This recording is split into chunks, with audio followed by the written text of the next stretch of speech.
از بوی دهنم بده تشخیص ماریان، علی دیگه مست نیست ماریان. دلم یه زندگی میخواد با جاده این بچه توی بطری افس نیست ماریان.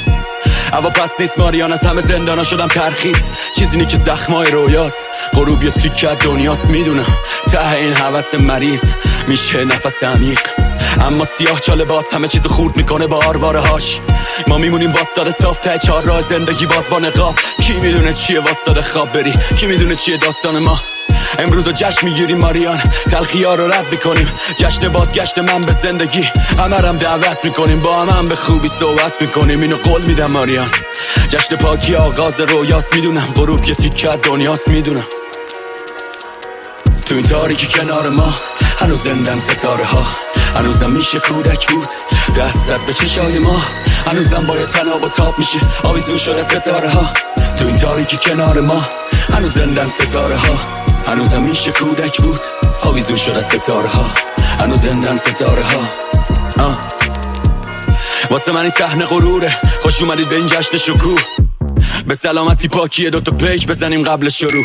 پاکی یعنی جنگ حضور، سینه تفنگ و زخم گلوله. آی باز دلی زد به جنون ماریان، جهان یه تیکه از زخم غروبه. هیچ چیزش نیست ماریان توی دنیایی که عشق نیست. بندرم یه درد مشکیه واسه مقروقی که بی کشتیست ماریان. من یه نجات یافته از هزار، این پاکی انقدر صف نداره. اینا نمیدونن چی زمین میزنه، یه ایستادن انقدر کف نداره. خوش اومدید به جشن پاکی من، این نظمتون حرف نداره ماریان. من هنوزم مشکوکم به اون کسی که مصرف نداره.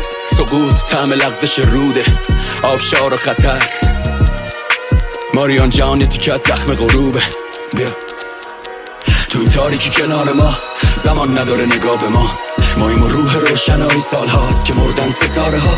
بادل شد تو صدای باد، بادل شد تو صدای باد. تو این تاریکی کنار ما، زمان نداره نگاه به ما. ماییم و روح روشنایی سال هاست که مردن ستاره ها. مردن ستاره ها. مردن ستاره ها.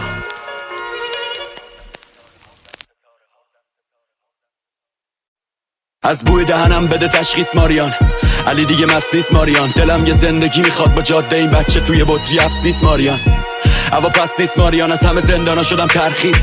چیزی نی که زخمای رویاست، غروب یه تیکه دنیاست. میدونم ته این هوس مریض میشه نفس عمیق، اما سیاه چاله باز همه چیزو خورد میکنه با آرواره هاش. ما میمونیم واسطاده صاف ته چهار راه زندگی باز با نقاب. کی میدونه چیه واسطاده خواب بری، کی میدونه چیه داستان ما. امروزو جشن میگیریم ماریان، تلخی‌ها رو رد میکنیم. جشن بازگشت من به زندگی، همرم دعوت میکنیم. با هم به خوبی صحبت میکنیم، اینو قول میدم ماریان. جشن پاکی آغاز رویاست، میدونم غروب یه تیکه دنیاست. میدونم